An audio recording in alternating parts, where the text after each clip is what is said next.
Olá, bem-vindo ao Fixomos, eu sou a Blanche e esse é mais um vídeo sobre escrita de diálogos, especialmente para você que é escritor e sente que está repetindo muito o famoso disse ele nos diálogos do seu livro e quer entender algumas possibilidades alternativas para evitar essas repetições desnecessárias, mantendo os seus diálogos fluidos e claros. Antes eu só quero dar um recadinho de que abriram já novas turmas para o curso de formação de escritores do Metamorfose Cursos, um curso de escrita criativa online completíssimo, em que eu sou professora e além de mim tem vários outros professores lá que são profissionais do livro, então são pessoas com experiência. Esse então é um curso online com aulas ao vivo e tem vários módulos sobre vários temas dentro desse universo da escrita e publicação de livros. Então as aulas contemplam a escrita de vários gêneros literários e também tem muitas aulas sobre mercado editorial. As aulas também ficam gravadas para quem não puder assistir ao vivo. O curso tem duração de 15 meses, então assim, é bem amplo e ainda tem a possibilidade da publicação do seu livro no final do curso. Então se você quiser saber mais, é só clicar no primeiro link aqui na descrição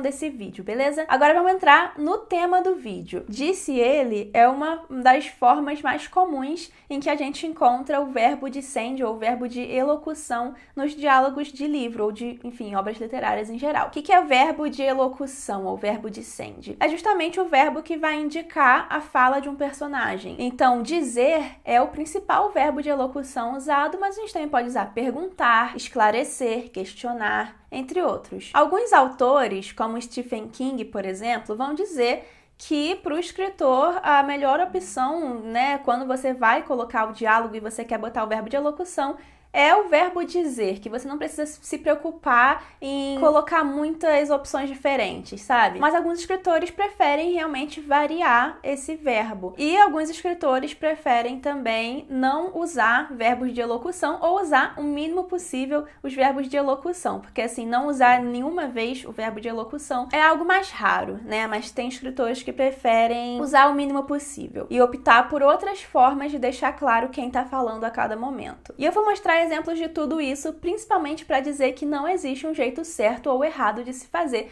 e muitas vezes é só uma questão de estilo. Eu vou começar mostrando um diálogo no livro É a Alice, do Jan Fosse, que é um autor ganhador do Prêmio Nobel de Literatura, e praticamente todas as falas desse livro, se não absolutamente todas, elas terminam com o verbo dizer, né, como ali o verbo de elocução, então sempre vai ter um disse ele, no caso um diz, porque é um livro narrado no presente. Dessa forma aqui, você simplesmente sai, diz Signe. É, diz Ashley. Você nem está com muita vontade de sair de barco, diz Signe. Não, diz Ashley. Mas então por que você não fica em casa, diz Signe. Bem que eu podia, diz Ashley. Bem que você podia, diz Signe. Talvez eu goste de sair com o barco, diz Ashley. E os dois olham para baixo, continuam parados olhando para baixo. Você não quer estar aqui comigo, é por isso, diz Signe. Não, não é nada disso, diz Ashley. Bom, então a gente vê que todas as falas dos personagens da Signe e do Ashley que estão aqui tendo esse diálogo terminam com esse diz Signe, diz Ashley ou diz ele, diz ela. Então é muito repetitivo nesse sentido, né? Mas a gente percebe também que o próprio diálogo, as próprias falas, elas são um pouco repetitivas. O que os personagens estão dizendo um para o outro tem ali um pouco de repetições. Então, talvez a gente pode dizer que esse diz Signe, diz Ashley se repetindo, ele acompanha a repetitividade das próprias falas, né, do conteúdo das falas. E uma coisa que a gente também percebe é que as falas, elas são bem curtinhas. E, em geral, nesse livro, as falas, elas vão ser curtinhas. E, além disso, a pontuação nesse livro, ela é irregular, ela não segue a norma culta. A gente vê frases que terminam sem ponto final, a gente vê, enfim, uma pontuação que não é de acordo com o padrão. E por as falas serem curtas e por ter essa pontuação irregular,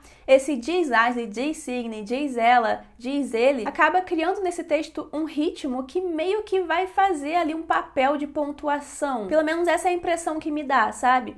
De fato, existe um ritmo, tanto que eu li o texto em voz alta e você percebe que esse diz Ashley, diz Signe pontua um certo ritmo no texto. Enfim, tudo isso são opções do autor, né? São coisas que ele fez propositalmente para criar um certo efeito nesse texto. Então, nesse caso, se ele substituísse o verbo dizer por outros verbos de elocução, ou se ele suprimisse os verbos de elocução, ainda ia ficar claro quem está falando. Então, assim, o papel comunicativo do texto continuaria funcionando, mas o ritmo do texto seria alterado, seria modificado, e talvez o efeito efeito que ele quis passar por meio dessa repetição também seria modificado. Então, se trata de uma escolha consciente e que gera algum impacto, né? Agora, por exemplo, uma outra opção, como eu falei, seria a opção de alternar o verbo descend. A gente pode encontrar um exemplo aqui em Mal de Marta, da Gwendolyn Brooks. Isso vai matar o papai e romper o mal de Marta.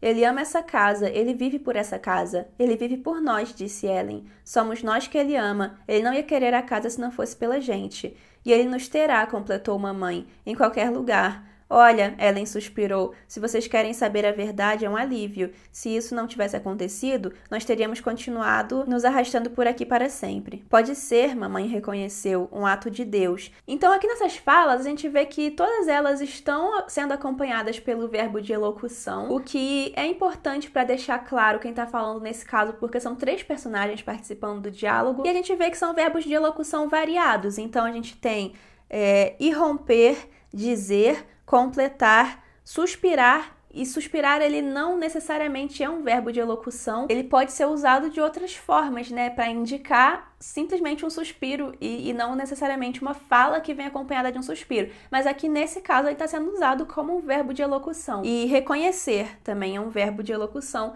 que está sendo usado aqui nesse diálogo. A gente vê que essa alternância dos verbos de elocução, ela evita que o texto fique com esse tom repetitivo que ele teria se ficasse o disse ele, disse ela toda hora. E nesse caso a autora ela não quis ter esse tom repetitivo.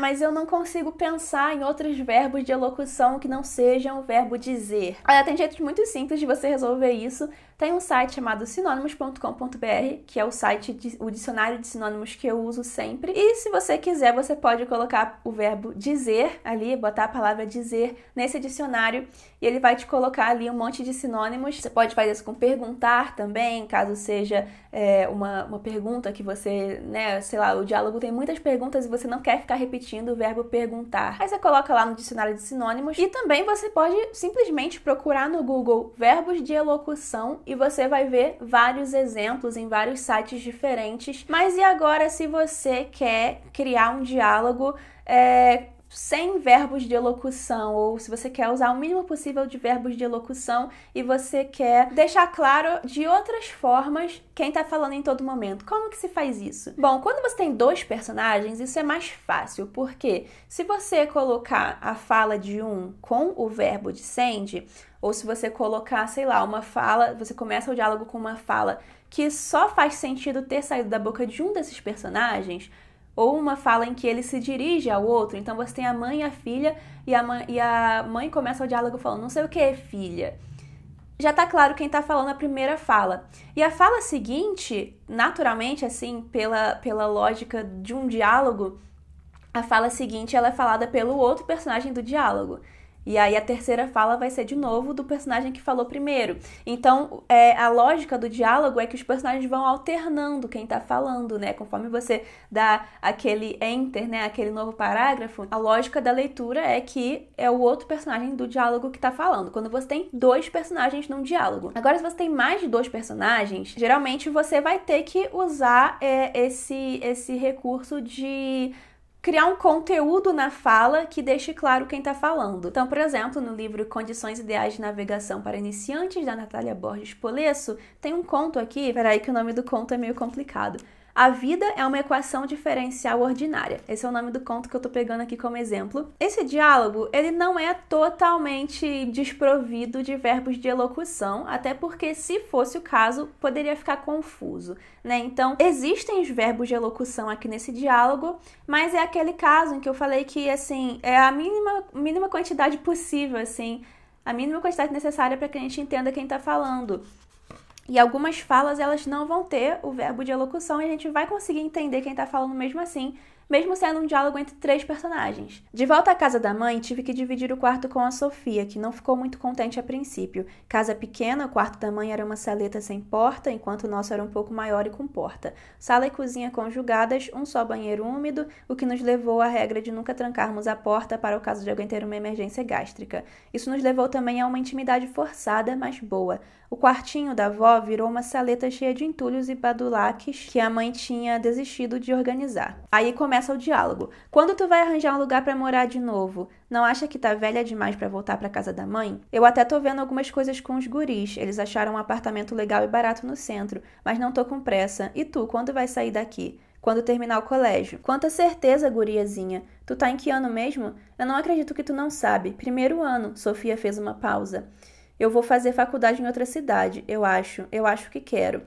Então, esse Sofia fez uma pausa é o primeiro momento em que a gente tem uma sinalização clara, explícita de quem tá falando. Quando o diálogo começa, a gente entende que a fala é da Sofia e que é uma fala dirigida para a irmã dela, a Adriana. A gente entende isso a partir do próprio conteúdo da fala. Porque a Adriana, a personagem aqui que é a narradora em primeira pessoa, ela fala no início do parágrafo, que antecede o diálogo, ela fala: de volta à casa da mãe, tive que dividir o quarto com Sofia. Então ela é a personagem que tá voltando pra casa da mãe. E a gente sabe já que a Sofia é a irmã mais nova. E aí quando a fala vem: quando tu vai arranjar um lugar pra morar de novo, não acha que tá velha demais pra voltar pra casa da mãe? O conteúdo dessa fala já dá a entender que é uma fala da Sofia direcionada pra Adriana. Porque ela tá falando do contexto da Adriana e tá se referindo à mãe das duas, né? E aí vem aquela lógica que eu falei. Se a primeira fala é da Sofia e é uma conversa entre a Sofia e a Adriana, a gente tem: quando tu vai arranjar um lugar pra morar de novo,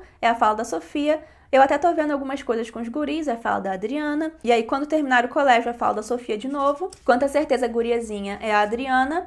E eu não acredito que tu não sabe, primeiro ano, Sofia fez uma pausa, né? Aqui a gente tem esse trechinho de narração confirmando que é a fala da Sofia mesmo. E logo depois dessa parte, o diálogo continua. Só que agora a mãe vai entrar também no diálogo. Eu não acredito que tu não sabe, primeiro ano, Sofia fez uma pausa. Eu vou fazer faculdade em outra cidade, eu acho que quero. E vai deixar a mãe sozinha? Ela vai sobreviver. Por que tu não vai pro quartinho da avó, Adri? E aqui ela tá se dirigindo a Adri, né, a Adriana, o que também pode ter sido feito como um recurso para manter o leitor entendendo, manter a clareza aqui de quem tá falando. E aqui entra a mãe. Do que vocês estão falando? A mãe nos interrompeu. Nada. A Sofia quer se mudar. Adriana, ninguém precisa se apressar, a mãe disse. Eu só quero me mudar quando eu for adulta, quando eu tiver as minhas coisas. Por que a Adriana não vai pro quartinho da avó? E aí depois segue mais um trecho aqui de narração. E vamos analisar então essa segunda parte do diálogo, né? A partir de quando a mãe entra, a fala da mãe, ela tá marcada, ela tá explícita, né? Então, a mãe nos interrompeu, mas logo depois as falas das filhas estão sem a indicação de quem tá falando, só que a gente consegue entender pelo contexto. Nada, a Sofia quer se mudar. Adriana, o nada, qualquer uma das duas poderia ter falado. Então, nessa fala específica, essa linha específica, ela não tá explicitando quem tá falando. Só que depois, quando a gente tem a Sofia quer se mudar, essa fala só pode ter sido feita pela Adriana. É a Adriana contando pra mãe que a Sofia quer se mudar. Então, quando a gente tem essa fala aqui, pelo contexto a gente entende que é da Adriana, a gente também entende que a fala anterior, o nada, foi a Sofia que falou. E aí aquela lógica, né? A Sofia falou nada, a Adriana falou a Sofia quer se mudar, e quem fala Adriana é a Sofia. A Sofia reclamando, né, que a Adriana tá contando pra mãe que ela quer se mudar. E esse Adriana, ele também poderia, sim, ficar confuso de se foi a Sofia mesmo que falou ou se talvez foi a mãe. Só que logo a fala seguinte coloca assim: ninguém precisa se apressar, a mãe disse. Então a gente tem ali o verbo de elocução explicitando que foi a mãe que fez essa próxima fala. Então quem falou Adriana não pode ter sido a mãe. Então só pode ter sido realmente a Sofia. E aí, né, eu só quero me mudar quando eu for adulta. Aqui também, obviamente, é a Sofia explicando, né, essa questão dela querer se mudar. Então o diálogo numa narrativa, ele tem uma lógica própria, né? A própria organização dele em parágrafos cria essa lógica de alternância entre os personagens que estão falando. E às vezes isso e o conteúdo das falas de cada personagem já é suficiente para que fique claro quem está falando em cada momento, sem que você precise ficar repetindo toda hora o verbo de elocução. E eu particularmente gosto muito desses textos que eles vão sim usar o verbo de elocução para deixar claro quem está falando, mas eles não vão necessariamente repetir esses verbos de elocução além do necessário, né? Então, é uma opção que eu particularmente gosto bastante. E também existe a opção de você eliminar os verbos de elocução, você criar diálogos que eles não vão ter nenhum verbo de elocução e a única indicação de quem está falando o quê, ela parte do próprio contexto. Então, um exemplo é o conto Teoria do Medalhão, do Machado de Assis. Começa assim: diálogo. Estás com sono? Não, senhor. Nem eu. Conversemos um pouco. Abre a janela. Que horas são? 11. Saiu o último convívio do nosso modesto jantar. Com que, meu Peralta, chegaste aos teus 21 anos. Há 21 anos, no dia 5 de agosto de 1854, vinhas tu à luz, um pirralho de nada, e estás homem, longos bigodes, alguns namoros. Papai! Aqui nesse papai, a gente entende quem são os personagens desse diálogo. É um pai e um filho, são dois personagens. E a gente também entende, né, a partir disso, que a primeira fala, o estás com sono, foi do pai. E aí depois segue aquela lógica, né, de que a cada parágrafo é um dos personagens falando. Então, estás com sono? Foi o pai. Não, senhor, foi o filho. Nem eu, conversemos um pouco, foi o pai. E aí, quem mais vai falar nesse diálogo vai ser o pai. Então, assim, sempre fica bastante claro quando é o pai falando e quando é o filho falando, sem que nunca exista nesse texto a necessidade de verbo de elocução para criar essa clareza, né, no texto. Eu tava editando o vídeo e percebi que por algum motivo eu esqueci, deixei de fora uma outra opção de escrita de diálogo que inclusive também a gente encontra nesse mesmo livro que eu falei antes, só que em outro conto, né, em outro dos contos da Natália Borges Polesso, que faz parte desse livro. E é um tipo de escrita de diálogo que a gente consegue encontrar principalmente na literatura contemporânea e que é válido também, é possível também, você também pode fazer enquanto escritor, que são os diálogos que eles vão meio que ignorar de propósito essa tradição de cada fala de um personagem vir num parágrafo diferente. Então, por exemplo, se você tem dois personagens conversando, as falas deles vão vir no mesmo parágrafo, uma seguida da outra, e até sem travessão, sem aspas, sem esse tipo de marcação. No conto A Descoberta dos Metais, então, que faz parte desse livro, Condições Ideais de Navegação para Iniciantes, a gente vai ter um parágrafo assim: encontrou-a na subida de um morro, sentada no meio-fio. Conversava com outra menina. É tu essa bicicleta? Não, é do meu tio. Ele tá vindo ali. E ele deixa tu andar? É a primeira vez. Tu já sabia? Não. Nossa, eu não sei andar. É fácil. A outra menina se encolheu, olhou para os lados e disse: eu já te vi um dia, acho, nos Padres. Sim, eu moro ali perto. Tu mora por aqui? Ali para baixo, depois do hospital. Na ruazinha do Peral? Isso, do lado. Enfim, a gente vê nesse parágrafo que as falas estão ali, uma depois da outra. Só tem um verbo de send aqui, quando ela fala, ó, olhou para os lados e disse, eu já te vi um dia. Mas tirando isso, é tudo fala corrida e é, assim, tudo no mesmo parágrafo, sem nenhuma marcação, sem nenhuma diferenciação de quem tá falando em cada momento, além do contexto. Então, só pelo contexto, o contexto aqui, o conteúdo da fala é a única coisa que a gente tem para poder diferenciar quando uma personagem está falando e quando a outra está falando. Eu, particularmente, acho meio confuso esse tipo de escrita de diálogo, mas existe também, é uma opção. E acho que se você optar por escrever dessa forma, o maior cuidado para você tomar é o cuidado de criar falas com conteúdo que realmente dê para que o leitor identifique quem é que tá falando. E é isso, agora vamos voltar para encerrar o vídeo. Então, assim, como eu falei, tudo é questão de estilo, é questão do que você tá propondo ali no seu texto, do que você quer propor, do efeito que você quer criar. E tudo é possível, desde o diálogo em que todas as falas são pontuadas por um disse ele, até o diálogo em que não existe nenhum verbo de elocução. E no meio disso, todas as formas mais equilibradas, né? Tudo é possível, tudo é válido e cabe a você entender de que forma você quer fazer esses diálogos no seu texto. Se você gostou do vídeo, dá um like, se inscreve no canal, se considera também se tornar um membro aqui do canal para apoiar meu trabalho. Compartilha também esse vídeo com outros escritores que você conheça, que você acha que podem ser ajudados por esse vídeo. E até a próxima!